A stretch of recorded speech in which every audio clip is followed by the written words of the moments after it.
Good afternoon. I am Wanda Parada, your instructor for this class. Welcome to Performance Lab for Vital Signs Assessment. Yesterday in class, we looked at the 5 vital signs that will be assessed today. Those 5 vital signs are pulse, respiration, blood pressure, temperature, and oxygen saturation.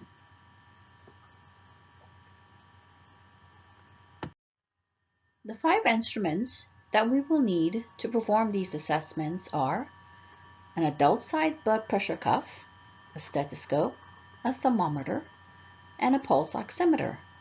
Class, please gather these instruments and place them at your station.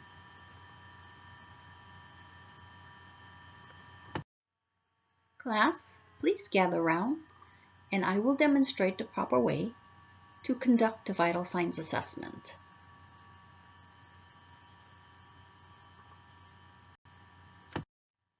On the clipboard at your stations, you will record your vital signs on this board and keep it for later to put into the patient's record when we're all done.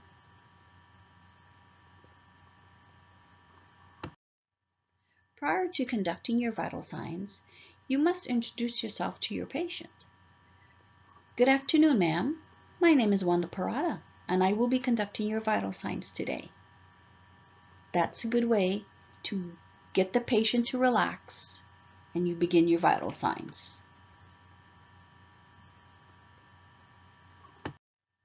Our first assessment begins with the patient's pulse. Using our middle finger and our index finger, you will palpate the radial pulse of the patient. And then you will make sure to count those pulse beats for 30 seconds. And you will calculate that number by 2, and that will give you a full minute of pulsations for the patient.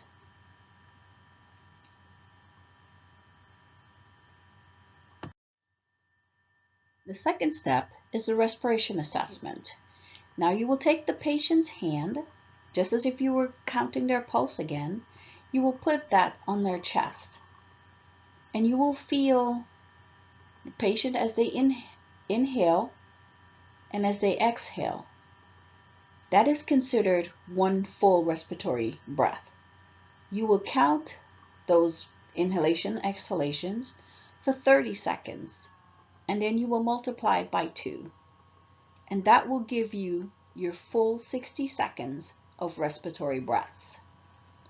There's a video that you will be viewing at the end of this cycle so that you can see the proper way to do it.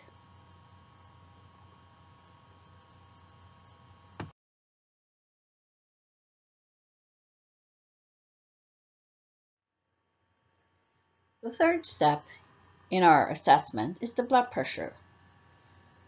You've already selected the right size cuff for the patient, and you will put that on their arm, making sure that the blood pressure cuff is above the brachial artery so that you can measure the blood pressure with your stethoscope.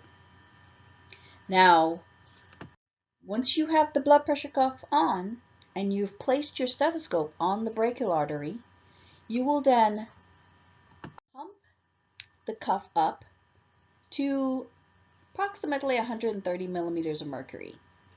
And then you let the air out.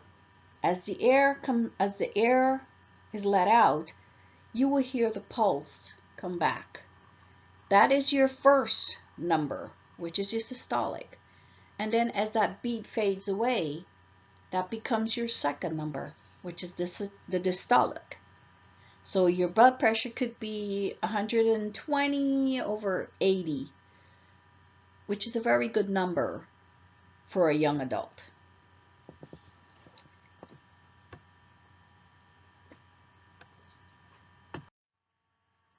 The fourth step in the assessment is a temperature assessment. You will place the thermometer the tip of the thermometer under the patient's tongue, and you let it rest there. You tell them not to bite down on the tip of the thermometer. And as soon as the thermometer beeps, you will remove it. And the number that's in there on the display is what you will record. The ideal temperature is 98.6. Not everybody will have that number, but that's what it can come out to.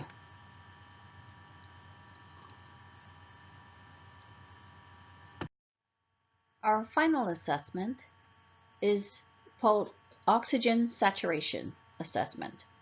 You will place the tip of the pulse oximeter onto the patient's index finger, and you will wait until it beeps. And the number on that display is what you will record. Normally, a healthy oxygen saturation number is around 97% to about 99%.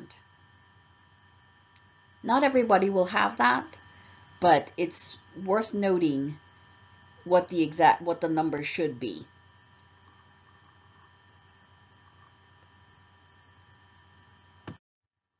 Now students, I have finished my demonstration.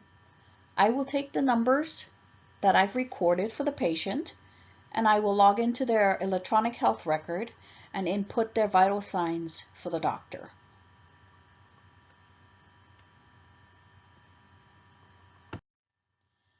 Now students, you've seen my demonstration.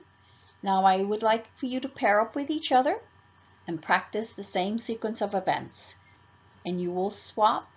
One will be a patient and one will be the nurse taking the assessment.